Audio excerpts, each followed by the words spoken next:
राधे राधे। आप सभी का स्वागत है दोस्तों। आज की बहुत ही सुंदर कथा इंद्र जी महाराज की अमृतवाणी में सुने। तो श्री नरवाहन नाम के, अब श्री तो अभी नहीं लगाएंगे, बाद में लगाएंगे, पर नरवाहन नाम के एक व्यक्ति रहते थे वृंदावन के पास में। गांव भय गांव, वहां पर रहते थे। उस गांव का नाम ही था भय गांव। भय गांव क्यों? बोले सब भयभीत खाते थे उससे। क्यों? निर्वाहन जी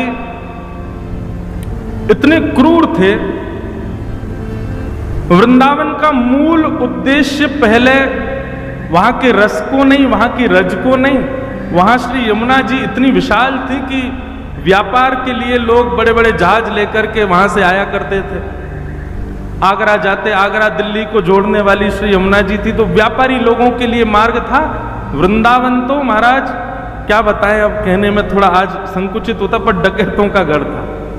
वहां पे सब लूट मार करने वाले बैठे रहते, और जब कभी भी जहाज यमुना जी में होके निकलते तो विशेष रूप से नरवाहन, इसकी पूरी गैंग थी, बड़े महाराज खूब सारे लोग थे। आते जाते जहाजों को अर्धरात्रि में कैसे भी करके और पकड़ लेता और उनसे कर वसूलता। कर तो लेता ही, ऊपर से कुछ ना कुछ लूट मार भी कर लेता। इसलिए सब लोग डरते थे यमुना जी के मार्ग से। दिन दिन में ही निकल जाओ, कहीं रात हो गई तो नरवाहन पकड़ लेगा। ऐसा नरवाहन। तो जब श्री महाप्रभु जी राधा वल्लभ लाल जी को लेकर के वृंदावन में आए तो वर्णन आता है कि आत्मदेव ब्राह्मण, जिसकी 2 कन्या थी, उसने खूब धन संपत्ति देकर के भेजा। साज सज्जे, ऐसे सुंदर सुंदर श्रृंगार, ऐसे सुंदर सुंदर सोने चांदी मणि आदि के मुकुट।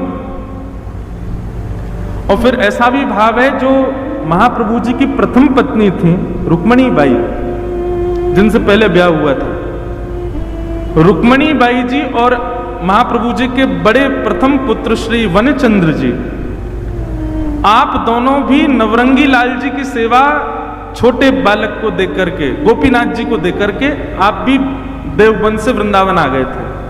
महाप्रभु जी ने ही कहा होगा कि भाई अब यहां सेवा का विस्तार है, आप लोग भी आ जाओ। तो वे भी जब आई तो खूब सारा धन संपन्न लेकर के आई अपने साथ में, धन संपदा। तो वृंदावन के आसपास के गांव में जो ब्रजवासी रहते थे सब आते थे, अरे भैया नयो नयो लाला आयो, नयो नयो ठाकुर जी आयो, हमारे वृंदावन में सब दर्शन करने आते। कैसा समय रहा होगा ना वो।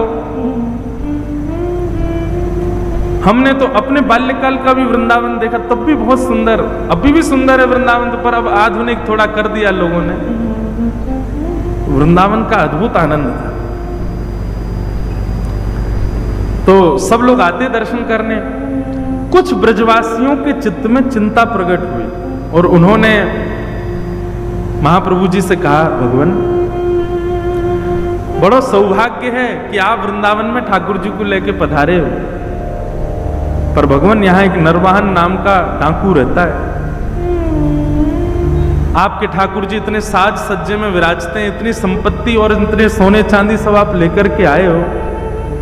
हमें तो भय लगता है कि कोई घर तो है नहीं, कुटिया तो है नहीं, मंदिर तो है नहीं, आप ऐसे ही कुंज निकुंजों में ही रहते हो, और इतनी सारी संपत्ति आपके साथ में आई है, इतने सोने चांदी हीरे जवाहरात सब आए, कहीं अगर उसने आकर के डकैती डाल दी तो बड़ी दिक्कत हो जाएगी। महाप्रभु जी बोले, तो क्या करें, क्या चाहते हैं आप लोग? और हमारा भाव यह है कि एक बार आप उससे मिल लीजिए, नरवाहन से मिल लीजिए, और वहां जाकर के थोड़ा बहुत कुछ दे दीजिएगा उसको। उससे थोड़ी मैत्री जैसी, थोड़ा प्रेम भाव हो जाएगा, तो वो कम से कम ठाकुर जी की सामग्रियों को स्पर्श ना करे। अच्छा एक बात सुनिए, आज एक भैया हमसे शिकायत करके गए सुबह। वो हमसे एक बात बोल के गए कि महाराज जी भागवत की कथा हो, राम कथा हो, तो कभी अगर 1-आध मिनट की कथा छूट जाए तो पकड़ में आ जाती है। बोले लेकिन भक्तमाल जी जो आप सुना रहे हैं, एक क्षण की भी छूट जाती तो ऐसा लगता पूरी कथा ही छूट गई। मैंने की तो क्यों छोड़ते हो? बोले मैं नहीं छोड़ता, अगल वाले पीछे वाले फोन चलाते हैं, बात करते हैं, इससे हमारी कथा छूट जाती है। आप कथा में सबको कह दो कि सब लोग अपना फोन बंद रखें, आसपास में बात नहीं करें। मैंने आज कह देंगे, ब्याह नहीं होगा अगले जन्म में, देख लेना फिर। मत करो भैया। बहुत बहुत अंतरंग बड़े सुंदर सुंदर भाव हैं, ऐसे ऐसे भाव जो अनेक ग्रंथों में पढ़ने के बाद भी नहीं मिले आपको। ये सब सुनो भाव से। कैसे हमारा वृंदावन सुसज्जित हुआ सुनो। आज जिनके दर्शन हम क्षण भर में कर लेते हैं, कितनी श्रम करके आचार्यों ने वृंदावन में उनको विराजमान किया। तो महाप्रभु जी तो अष्टयाम में इतने व्यस्त रहते थे, हम लोग विचार करते हैं 2 समय के भोजन ठाकुर जी को पधराना, उसके लिए भी कितनी योजना बनाते हैं। पर श्री हितरिवंश महाप्रभु जी ने राधा वल्लभ जी को वृंदावन में विराजमान करके अगले दिन से ही अष्टयाम प्रारंभ कर दी। 8 याम सेवा चलती राधा वल्लभ जी की। ये भी विचार नहीं कि मंदिर नहीं है, व्यवस्था नहीं है, रसोई नहीं है, खुले में ही सब व्यवस्थित करके अष्टयाम सेवा हो ठाकुर जी की। ब्रजवासी सब संत भी आ गए, सबने कहा कि बोले नहीं ये निर्णय उचित है, आप नरवाहन से एक बार मिल लीजिए।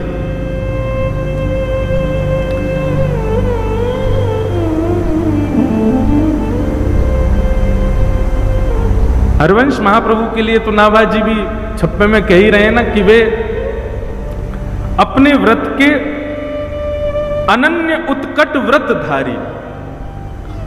एक बार जो व्रत धारण कर लेते हैं, फिर चाहे ब्रह्मांड हिल जाए उसका त्याग नहीं कर सकते। महाप्रभु जी ने कह दिया, इनको निहारने के बाद, इनसे मिलने के बाद किसी और से मिलना पड़ेगा, हम नहीं जाएंगे। जब ये मिल गए तो अब और किससे क्या मिलना, और किसी से भय क्या खाना। ठाकुर जी हैं साथ में, राधा वल्लभ जी, इन पर भरोसा नहीं है हमें, सब मंगल करेंगे, हम नहीं मिलेंगे किसी से। हम तो सेवा से फुर्सत नहीं, हमको यहीं रहेंगे। खूब प्रयास किया, खूब सबने समझाया, पर महाप्रभु जी नहीं गए। नरवाहन को किसी ने जाकर के ये बात बताई, बोले ऐसे ऐसे ठाकुर जी आए, और ठाकुर जी आए ये बड़ी बात नहीं है, ठाकुर जी के संग में खूब सारा सोना चांदी जवाहरात और महाराज खजाना आया है भर के। बोले अच्छा, और कहां पर? बोले वृंदावन में, वृंदावन में विराजते हैं। किसी ने यह भी कहा कि जो आचार्य उनको लेकर के आए ठाकुर जी को, उनसे किसी ने प्रस्ताव रखा कि वो आपके पास आके आपसे मिल लें, पर उन्होंने वह भी ठकरा दिया। बोले कि कौन नरवाहन, हम किसी से नहीं मिलेंगे। अब तो नरवाहन को चोट लगी। बोले अच्छा, हमसे मिलने से मना कर दिया? बोले हाँ। कहां पर है? बोले ऊंची ठौर, मदन टेर, थोड़े ऊंचा टीला सा था, उस पर विराजते थे ठाकुर जी। कल चलेंगे, हम भी तो देख के आए कैसे ठाकुर जी, कैसे आचार्य। और नरवाहन अपने कुछ सेवकों के साथ में तलवार लेकर के और ऊंची ठौर की ओर बढ़ा। आहा, सुबह सुबह का समय है, मंगला आरती के पश्चात श्री राधा वल्लभ लाल जी का श्रृंगार करके हितरवंश महाप्रभु आचार्य चरण आसन पर विराजमान सन्मुख बैठ करके श्री ठाकुर जी को पद सुना रहे थे। ठाकुर जी को पद सुना रहे थे।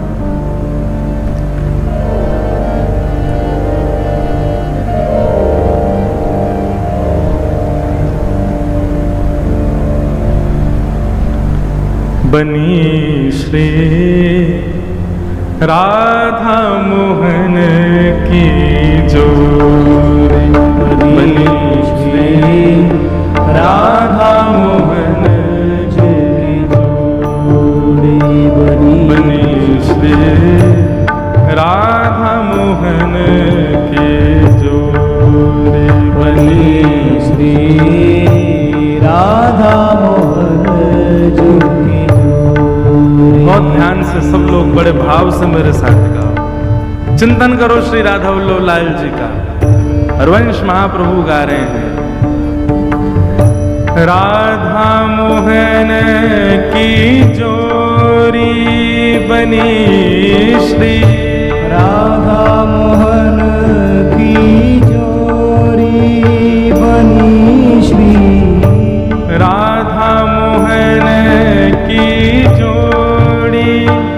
बनी श्री राधा मोहन की जोड़ी बनी श्री राधा मोहन की जोड़ी बनी श्री राधा मोहन की बनी श्री राधा मोहन की जोड़ी बनी राधा मोहन की हे इंद्र नीला इंद्र नीलमणि श्याम मनोहर इंद्र नीलमणि इंद्र नीलमणि श्याम मनोहर इंद्र नीलमणि श्याम सात कुंभ तनु गोरी सात कुंभ तनु गोरी आहा, ठाकुर जी कैसे हैं? बोले नीलमणि जैसे चमक रहे हैं ठाकुर जी, जैसे कोई नीलमणि पर प्रकाश जल रहा हो, ऐसे ठाकुर जी जल रहे हैं। बोले प्रकाश किसका डल रहा है? बोले किशोरी जी का ही प्रकाश पड़ रहा है।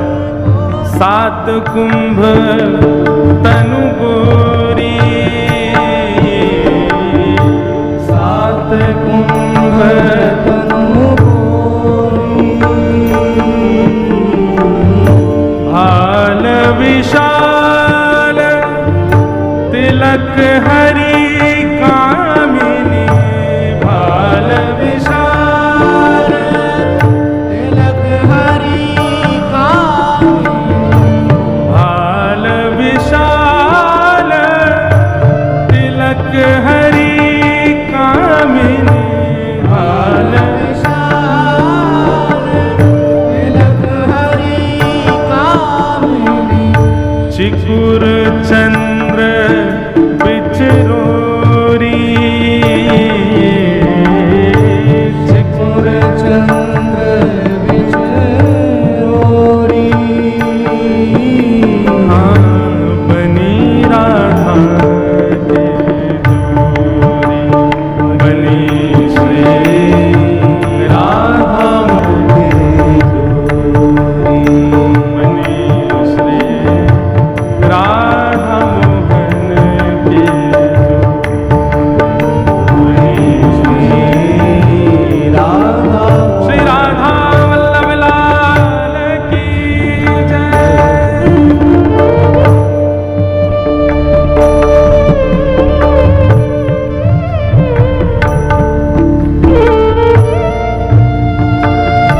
नरवाहन धीरे धीरे समीप जा रहा है, अपनी तलवार से कुंजों को इधर उधर करके फिर आगे प्रवेश करता है। स्वर कानों से भीतर प्रवेश कर रहा है और स्वर में कहे गए शब्दों का चिंतन बनता जा रहा है।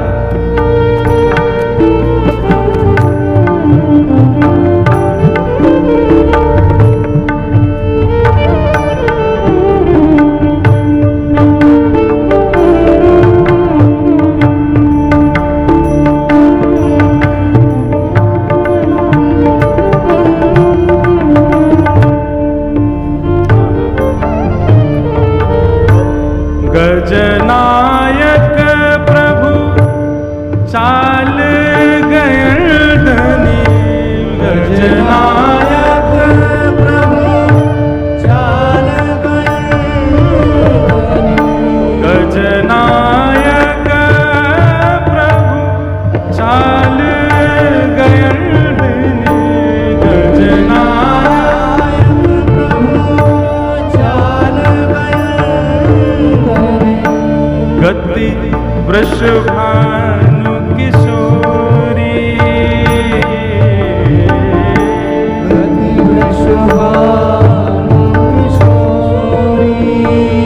महाप्रभु जी कह रहे हैं गज नायक सबसे बढ़िया चाल पूरे विश्व में किसकी है बताओ? मदमस्त चाल से चलता है गजेंद्र यानी कि हाथी। उसकी जो चाल है वो मदमस्त होती है, मस्त होकर के चलता है। ऐसे असंख्य गजेंद्रों के नायक हैं श्री कृष्ण। वे जब चलते हैं तो गजेंद्र भी मोहित हो जाते हैं, गज भी उनके ऊपर न्योछावर हो जाते हैं। पर ऐसे ठाकुर जी की चाल की गति क्या है? चाल चल किसके रहे हैं? गति वृषभानु किशोरी हो, गति वृषभानु किशोरी, राधा मोहन की पति श्री राधा मोहन की राधा मोहन की पति श्री राधा मोहन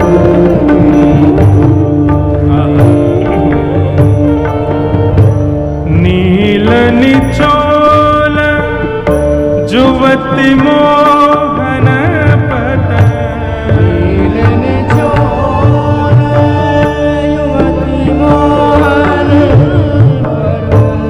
नील निचोल जुवति मोहन पट, नील मोहन पीत अरुण सिर खोरी, पीत अरुण सिर खोरी, पीत अरुण सिर खोरी, पीत अरुण सिर खोरी,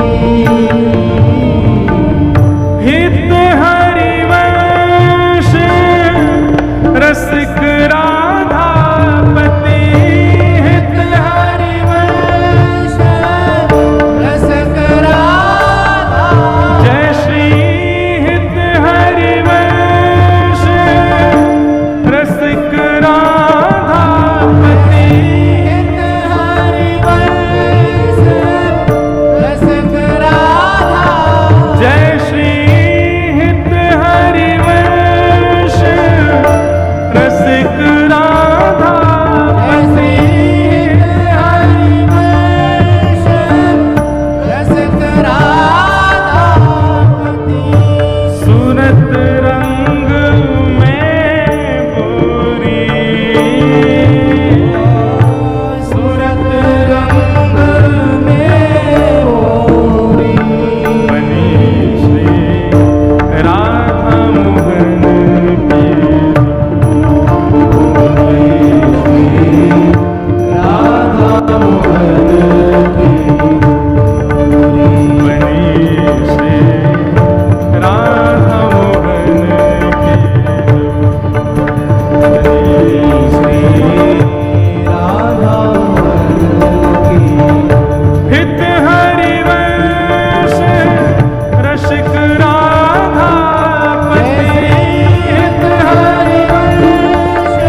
महाराज जी, सामान्य हम लोग जब भजन गाते हैं ना तो ऐसा लगता है इंसान थिरक रहा है। जब रसिक जनों के पद गाते हैं तो सच में अनुभव होता है कि श्याम सुंदर थिरक रहे हैं, ठाकुर जी नृत्य कर रहे हैं। एक मन में भाव आ रहा था कि मैंने अगले वर्ष के लिए कह तो दिया कि हम चैतन्य महाप्रभु और श्रीमद् वल्लभाचार्य जी महाराज और श्री रामानुजाचार्य जी महाराज के विषय में कहेंगे। मन में भाव आया, चैतन्य महाप्रभु के भी पद हैं, वल्लभाचार्य जी के भी पद हैं, हमारे रामानु संप्रदाय तो अति प्राचीन और दक्षिण की, वहां तो स्तोत्र हैं, वहां तो संस्कृत के भाव हैं। तो फिर मन में भाव आया, आज से ही होमवर्क शुरू, हम पद लिखेंगे अपने आचार्य के और आप कृपा करिए। अपने आचार्य के भाव अगले वर्ष कहने के लिए आप सब संतों कृपा, भक्तमाल जी कृपा करेंगे। भक्तमाल जी से हमको यही प्रसाद चाहिए कि अगले उत्सव में अपने आचार्य के भाव कहने के लिए पदों का निर्माण हम लिखें, जो भाव आएगा। अद्भुत है महाराज जी, श्री रामानुजाचार्य जी का चरित्र। हितरवंश महाप्रभु गा रहे हैं और श्री राधा वल्लभ लाल जी सामने विराजमान हैं। अद्भुत छटा है ठाकुर जी की। इतने में ही तलवार से उसने कुंज जो आपस में जुड़ी हुई हैं, इस प्रकार से जैसे अंदर झांक करके देखा, पत्तों की आवाज आई। देख ही रहा था, महाप्रभु जी गा रहे थे। नरवाहन ने जैसे ही तलवार से लता गुल्मों को दूर किया और भीतर झांकने लगा, तो पत्तों की आवाज से महाप्रभु जी ने गाते गाते बस इस प्रकार से पीछे देखा। जैसे कई बार आपने अनुभव किया, कोई पीछे आ जाए, आप पूरे नहीं मुड़ के केवल इतने ही मुड़ते हो, इतने ही मुड़े और आंखों को घुमाते हो देखने के लिए कौन है पीछे। महाप्रभु जी केवल इतने घूमे और आंखों से बस पीछे निहारा, नरवाहन दिखा नहीं उनको, लेकिन नरवाहन को इतना रूप दिखा केवल महाप्रभु जी का। हरिवंश महाप्रभु का इतना मुख देखते ही उसके तो हाथ कंपायमान होने लगे, उसके तो नेत्रों से अश्रुधार गिरने लगे। ना जाने क्यों अपने अवगुण सब अवगुण जैसे दिखने लगे। मनी मन भीतर ही भीतर उसके ना जाने कितनी ग्लानि उत्पन्न होने लगी। वो मानो ये विचार करने लगा, जिस वृंदावन में इतने दिन से मैं ऐसे अनीत कृत्य कर रहा हूं, उस वृंदावन का वास्तविक दर्शन तो आज मुझे हुआ है। जिस वृंदावन को पाकर के भी मैंने उस वृंदावन की योग्यता को नहीं समझा, वो वृंदावन तो ये है। नीचे आचार्य का आधा मुख और पीछे ठाकुर जी का संपूर्ण अंग, इन दोनों का एक साथ दर्शन नरवाहन को हुआ। और केवल दर्शन मात्र से हाथ कांपने लगे, पैर कांपने लगे, स्थिति ऐसी हो गई रुक ही नहीं पा रहा था वहां, दौड़ा नीचे। पीछे सब उसके जो सेवक गए थे साथ में, वो भी दौड़े। क्या हुआ क्या हुआ, अब तो स्थिति बस कुछ समझ ही नहीं आ रहा है क्या स्थिति है। बंधुओं, आपने कभी सत्संग नहीं सुना या आपके किसी परिचित के साथ ऐसा हो कि उसने कभी सत्संग नहीं सुना, कभी वृंदावन नहीं गया, कभी गोविंद देव जी नहीं गया, कभी महाप्रसाद नहीं पाया, कभी भी किसी भी प्रकार की भक्त स्थिति में वो नहीं रहा, और अचानक से किसी की वाणी सुन करके, किसी का दर्शन करके, किसी की उपस्थिति से उसके अंदर परिवर्तन हो जाए, तो यही समझना चाहिए कि श्री किशोरी जी ने उसको स्वीकार किया, क्योंकि उसकी योग्यता तो थी नहीं, उसके लक्षण तो थे ही नहीं, उसके गुण तो थे ही नहीं उस योग्य बनने के। फिर कैसे वो भक्त हो गया? ठाकुर जी ने चुना। नरवाहन ने भले ही वृंदावन से डकैती करी हो, पर करी तो वृंदावन में।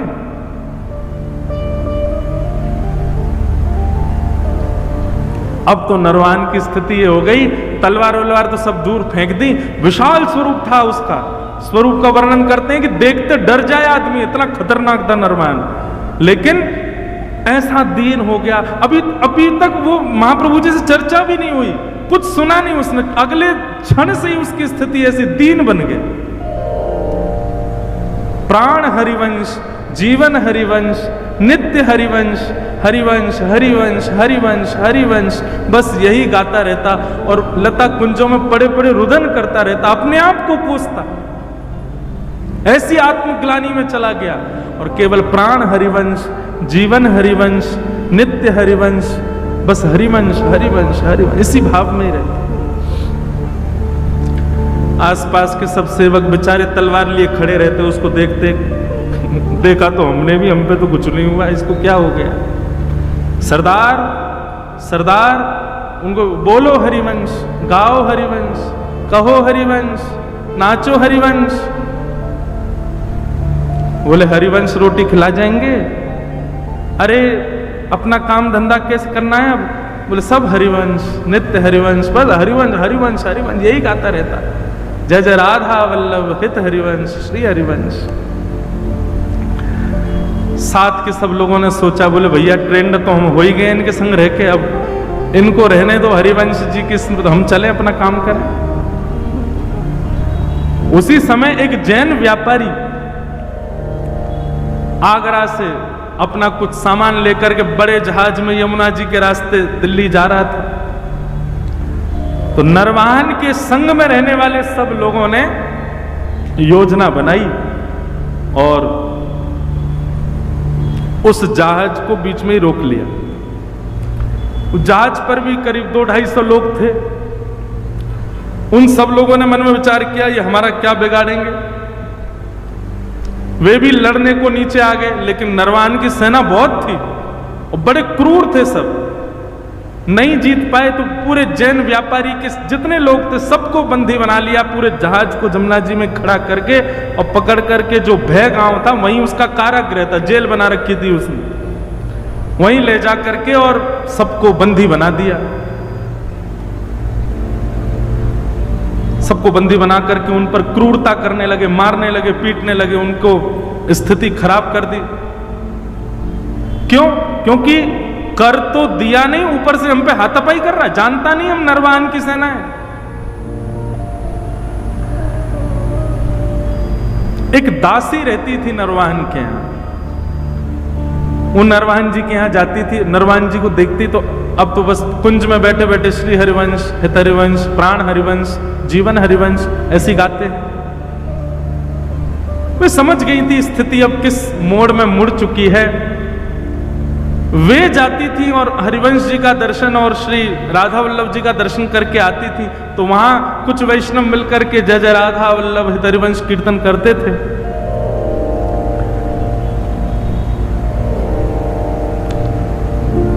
भय गांव में जिस कारागृह में सबको बंदी बनाया हुआ था, दासी वहां गई और वहां जाकर के देखा वो जैन व्यापारी बेचारा रो रहा था, मेरे छोटे छोटे बच्चे हैं, मेरा परिवार है, मैं तुमको कर दे दिया, सब ले लो, मेरा जहाज भी अपने पास रख लो, मुझे मुक्त कर दो। लेकिन वे लोग तो इतने क्रूर, तूने हम पे हमला किया क्यों?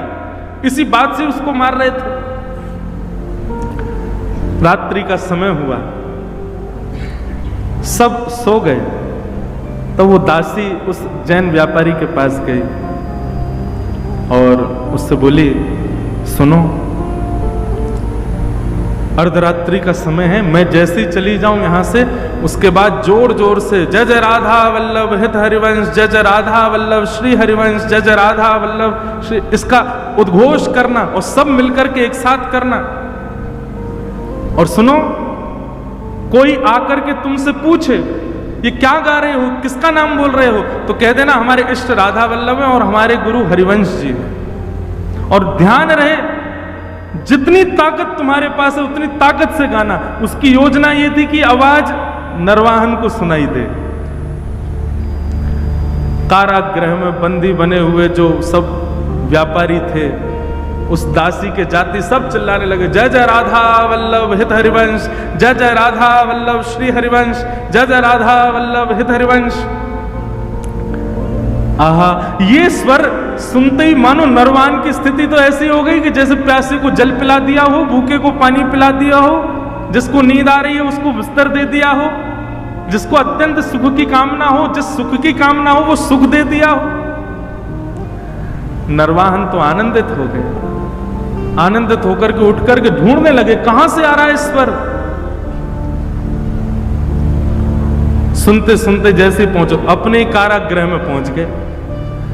कारागृह के भीतर जाकर के देखा तो सब बंदी बने हुए हैं, वही गा रहे हैं जय जय राधा वल्लभ हित हरिवंश, जय जय राधा वल्लभ श्री हरिवंश। नरवान ने जाकर अरे भैया सुनो, कौन हो तुम लोग और ये क्या गा रहे हो? बोले महाराज ये राधा वल्लभ जी जो हैं ये हमारे इष्ट हैं और ये हरिवंश जी जो हैं ये हमारे गुरु। जैसे सुना कि हित हरिवंश उनके गुरु हैं, नरवाहन की तो स्थिति हाथ पांव कांपने लगे। जिन गुरुदेव की मैं आज एक झलक देख करके मेरी स्थिति हो गई, ये उनके साक्षात शिष्य हैं, मेरे गुरु भाई हैं और ये मेरे यहां कारागृह में बंदी। तुरंत बुलाया, बोले खोलो अभी, चरण पढ़ो, इनके चरणों में दंडवत प्रणाम करो। अपने सारे जो भी उसके सहपाठी सबको बोला इनके चरणों में प्रणाम करो। सबने दंडवत प्रणाम किया। नरवाहन तो महाराज लेट करके उनके चरणों को अंक में भर के रुदन करने लगे। बोले भगवान आप मेरे गुरु भाई हैं, मेरे लोगों ने आपको प्रताड़ित किया, उसके लिए मुझे क्षमा कर दो। मुझे बस ऐसी प्रार्थना है कि श्री राधा वल्लभ लाल जी, श्री गुरुदेव भगवान मुझे स्वीकार कर लें, बस और मुझे कुछ नहीं चाहिए, आप कृपा करो भगवान। और ऐसा कहते हुए उन व्यापारियों को छोड़ दिया। जैन व्यापारी मन में विचार करने लगा तो कौन है ये राधा वल्लभ, कौन है हितरवंश? जानता ही नहीं है, वो मुक्त हो गए उनके नाम से। भाई जिनकी वजह से जीवन मिला, एक बार देख तो चले उनको। पूछते पूछते पहुंच गए ऊंची ठौर, श्री राधा वल्लभ लाल जी का दर्शन किया। पूछने लगे, बोले भगवान वो हरिवंश जी कहाँ हैं? बोले वो वहां बैठे कुंज में। गए, जाकर के प्रणाम किया, सब अपनी बात बताई। मैं तो एक व्यापारी था महाराज, यहां से निकल रहा था, लूट लिया लोगों ने। दासी ने रात में आकर के मुझे बताया ऐसा ऐसा गाओ, वो पूछे तो कह देना इष्ट राधा वल्लभ गुरु हरिवंश। हमने तो बता दिया। एक तगड़ा सा आदमी, बड़ा विशाल विकराल उसका स्वरूप, महाराज दिल्ली तक लोग कांपते हैं उसके नाम से। हरिवंश महाप्रभु बोले क्या नाम है उसका? बोले नरवाहन। बोले अच्छा नरवाहन, नाम तो जानते थे महाप्रभु जी भी। बोले बड़ा डकैत है। बोले महाराज उसने जैसे ही आपका नाम सुना नतमस्तक हो गया, राधा वल्लभ जी का नाम सुना रुदन करने लगा, चरणों में गिर करके खूब उसने प्रार्थना करी। बस यही कह रहा था कि गुरुदेव भगवान स्वीकार कर लें, राधा वल्लभ जी स्वीकार कर लें। जैसे ये भावना उसकी सुनी महाप्रभु जी ने देखा तो राधा वल्लभ जी की ओर जैसे ही देखा तो राधा वल्लभ जी खड़े तो सीधे थे, देख यहीं रहे थे, बात तुम कोई सुनने थे। और जैसे ही महाप्रभु जी ने देखा उन्होंने तुरंत अपनी नजर सीधी कर ली। महाप्रभु जी समझ गए, ओहो इनको कृपा करनी है। वाह जय जय, बड़ी कृपा आपकी है। एक डकैत को ऐसी दृष्टि डाली कि वो पूरा बदल गया, सब उसके स्वीकार। ठीक है, महाप्रभु जी ने भी भाव बनाया, आएगा तो अब उसको दीक्षा दे देंगे हम।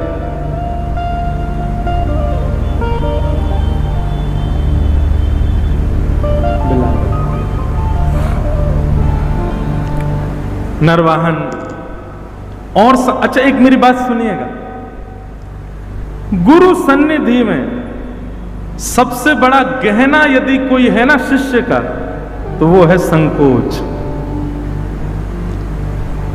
गुरु सन्मुख जाने में, गुरु दर्शन करने में, गुरु से कुछ कहने में, गुरु के आगे कुछ बोलने में यदि आपको संकोच नहीं होता है ना, क्षमा करें आपके शिष्यत्व में कहीं कमी है अभी।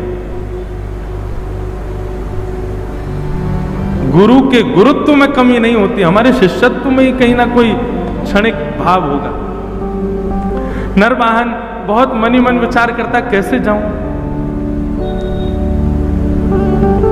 लेकिन आज उसने थोड़ा साहस किया कि एक बार चल के ऊंची ठौर पर दर्शन तो करूं। कैसे हैं ठाकुर जी?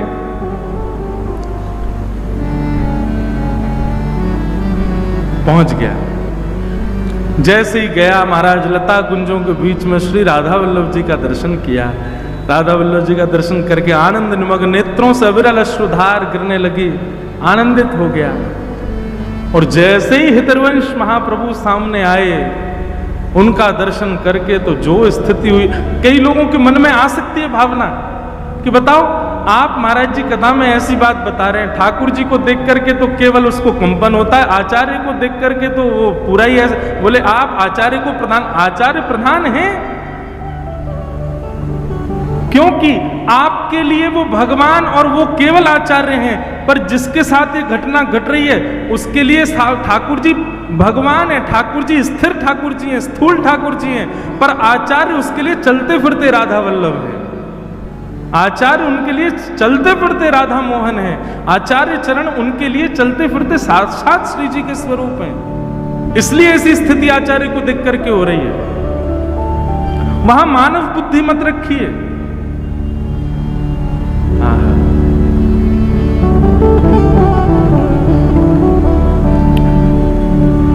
हरवंश महाप्रभु आए, नरवाहन को देखा, देखते ही अपने हृदय से लगा लिया, हृदय से लगाया, हृदय से लगा करके और फिर राधा वल्लभ जी का दर्शन कराया। निहारो इनको, भाव से निहारो। क्या अनुभव हो रहा है नरवाहन?